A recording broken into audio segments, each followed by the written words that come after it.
ready. Welcome to The Console. Please join this conversation already in progress. It was a dud. It was a turd. It was Nintendo E3 08. You know what I'm saying? It was Sony PS3 first year. It was bad. There was nothing good that came out of it unless you like Final Fantasy X getting remake, getting a HD port or whatever, and put on a Vita and PS3. Basically, it was their version of the 3DS launch. You got ports of old PS2 games that's going to be now in HD or whatever that you can now play on your PS3 and Vita. You know, Metal Gear, Zony Enders, Final Fantasy, and the rest were games that the 3DS got. Ridge Racer, Dynasty Warriors, the same stuff.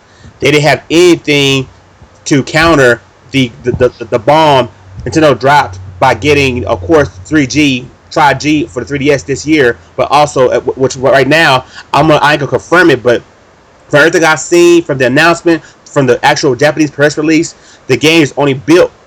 Monster Hunter 4 is only going to be on, as of right now, the 3DS. Now that could change if the 3DS don't blow up like it should. But when you got Mario Kart coming out this year in Japan, you got Monster Hunter G coming out this year in Japan.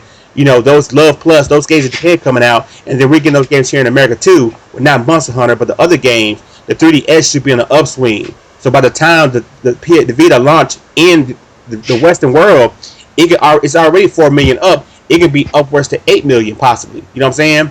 So if that happens, then of course it'll stay exclusive.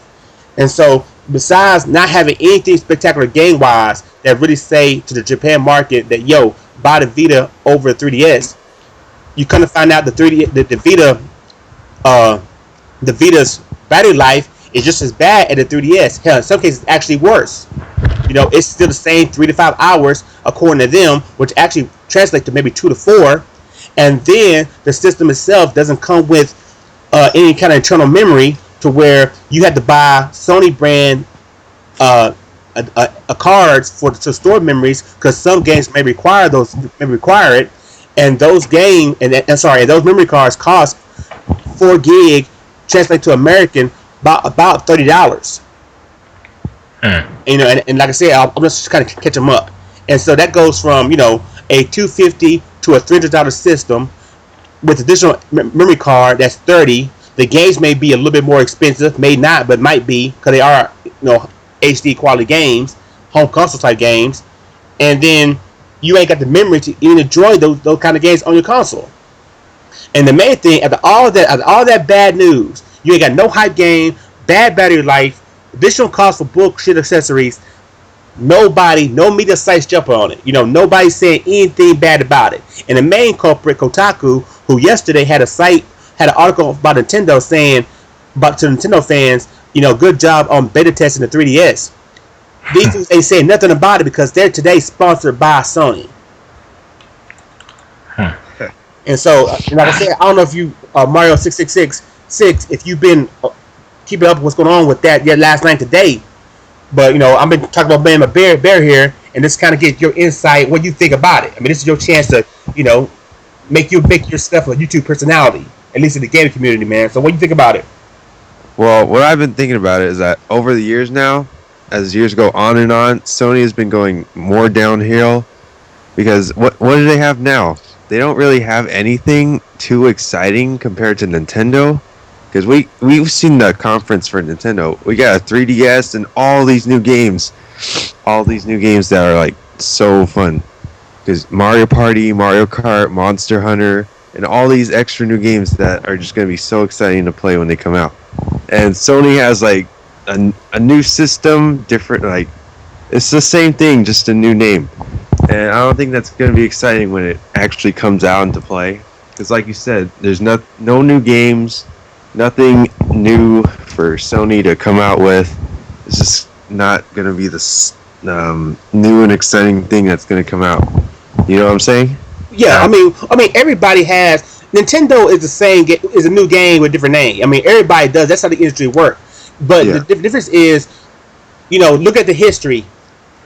There is such thing as system sellers. There's games that move hardware. People flock to these games because they like them.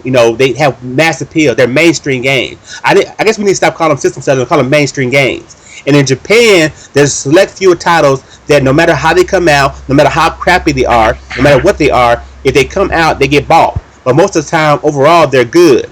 In America, it's the same thing. The 360 alone, its system is been selling every year due to the power of a Halo game and due to the power of Call of Duty. You know what I'm saying? Those games sells that hardware. Nintendo games, Nintendo consoles, they sell due to the power of Mario. They sell to the party to those type of games. The Wii exploded because of the Wii Sports games, the Wii Fits. Those games reach a bigger audience and sold the system. You know, in Japan, you have select titles that do that. Anytime a Pokemon game comes out, it sells guaranteed 2 million, which in Japan that's huge.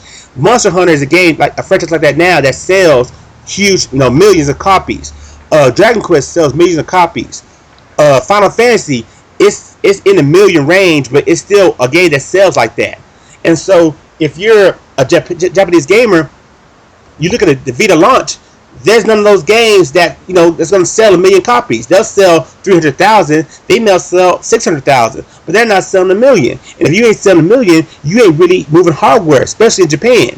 If you're in America, if your game don't at least top up at 6 million or 7 million, you ain't moving hardware. And so, people talk about Nintendo's lineup, for instance, and how crappy it was. It was full of ports. It was full of games that won't sell anything. And even though Nintendo Dog was successful for the DS, it was a big game that moved the hardware. Being the same thing on the 3DS didn't help it. And then everything else, like I said, is just ports. The Vita is the same thing, but you're paying more for the ports, and also those games are even more less likely to move hardware. Uncharted in America, we want to make it seem like it's a big, huge franchise, but it's really not. Because every time an Uncharted game drops, the PS3 hardware never flourishes. It may get that one bump that first month, and the next month is back down to lower. Uncharted, on average, has sold maybe now up to 5 million. Maybe now. And that's part 2 being way better than part 1. 5 million ain't nothing to laugh at, but at the same time, if a Halo comes out, it's guaranteed to hit 10. Nintendo got games on their console this generation that has sold 10 is normal for them. You know what I'm saying? They're hitting 20 million. 30. That's what I'm saying. So, at the 3DS right now, you got in Japan and in the US this year a game, Mario Kart 7, that's the next in line of the Mario Kart franchise that has sold, I don't know how many millions it sold on the DS, but I know it's past 10. But it's already sold, 20 million plus on the Wii? I think it's still 20 million plus on both of them. So you got a 40 million franchise in the past 5 years that's now the first entry on the 3DS, and it seems to be the same quality. That game is going to push the 3DS. It's going to sell hardware. A Mario game, even if it's not 2D, a Mario game on average sells 8 million. A 3D Mario game, you know what I'm saying? Galaxy 1 has hit 10. Galaxy 2 is on its way to hit 10. So this new Mario game coming out for 3DS at least can push it, it's going to hit 8. And so that alone in its early lifespan is going to push hardware for the 3DS. And then Japan, you have those same games plus Monster Hunter Tri-G, which the one before just hit 5 million on the PSP. Yeah, the 3DS is definitely going to be worth buying with those types of games. Yeah. And it's going to be more appealing to overall people. And so my main thing is, we know Nintendo messed up. Okay, they shouldn't start. No home console, I don't care what's in it, should cost $250. It shouldn't cost the same price as a home console. That's just common sense. No portable should do it. I don't care if it's the DS plus the Game Boy Advance plus a hacked PSP. No handheld should cost that much. They fixed that problem by cutting the price. The add-on expansion, it really isn't needed because these games already were built to be played with the touchscreen and everything. But Nintendo decided that, we want to make sure no matter what, we're not left out on ports of games. Whatever the Vita get, we can also get a 3DS version because basically the only difference is going to be in the overall quality of the game, but not in the way you play it. If Activision makes a Call of Duty on a Vita, they can make one on a 3DS. It probably won't look as good, but it'd be like buying Call of Duty on Wii and 360. You know what I'm saying? It'd be that comparison. You can still get your own copy. So in essence, the 3DS can get every game the Vita has with that expansion. So that's a plus. Then also, it only costs $20. You know what I'm saying? It only costs $20. Japan. So in America, well, if we do get it, it'll be $20. It'd be like buying Wii Motion Plus. You know what I'm saying? Why is that a problem? It's not. The battery life thing, that is an issue.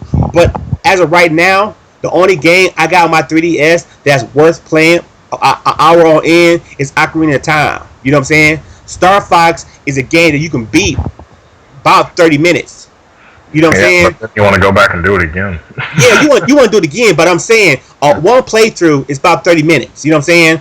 Every other game, your eShop games, your virtual console, anything, the games you already bought, Street Fighter, Dead or Alive, whatever you bought, they're on average about an hour playthrough. You know what I'm saying? Ocarina of Time is more than that. So even with the 3DS low bar, horrible battery, because it's bad too. By the standards of by the standards of the DS, it's bad. But even by those standards, the only game you're playing that's actually going to affect your battery is Ocarina of Time right now. On Vita, Uncharted, all those games that they're launching, they're not the games you can sit and play for an hour. You need 2 hours. You need to really get fully invested in them. And the Vita, like I said, its battery life it's horrible, just as bad. And then finally, the final draw to save that information, to save that game input, you have to buy those Sony brand accessories that they're gonna charge you the same price as a damn 3DS game. Why isn't the industry talking about this?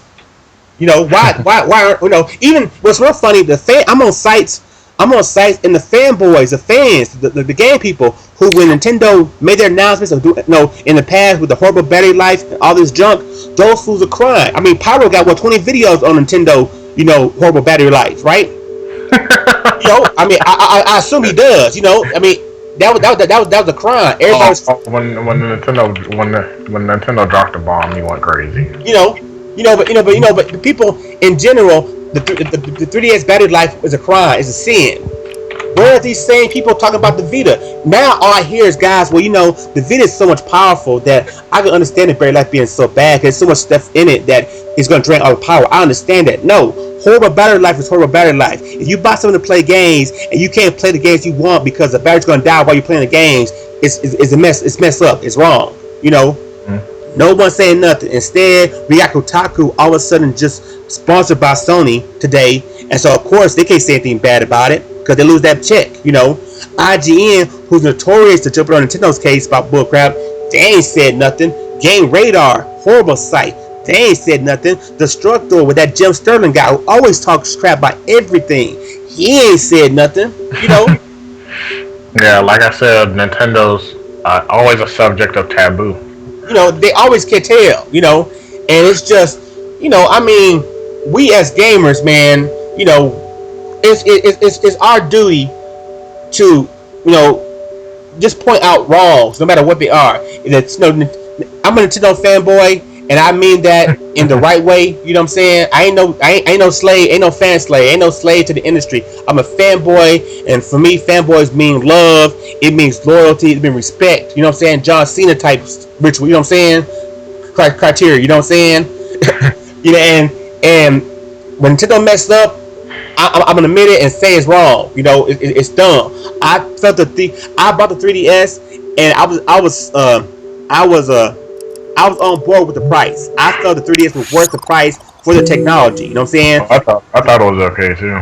For the 3D glasses, I felt it was worth the price. Now, these fools say later they were wrong with the price. You paid too much, and they decided to give me something in return. I'm satisfied. I'm good. Whatever. Nintendo has done wrong with the Wii, not supplying us with good games this year. They messed up. I'm part of Operation Rainfall. I've done other stuff. I've said Nintendo, you messed up. I'm not a biased fool where I'm blinded to the wrongs of people. But these fools, Sony's doing just as much wrong, and no one, I know the drones ain't gonna say it, but even your typical Sony fan, your regular Sony fanboy, none of them has come out yet and say, Sony, what the hell you doing? Please join us for the next conversation on the console.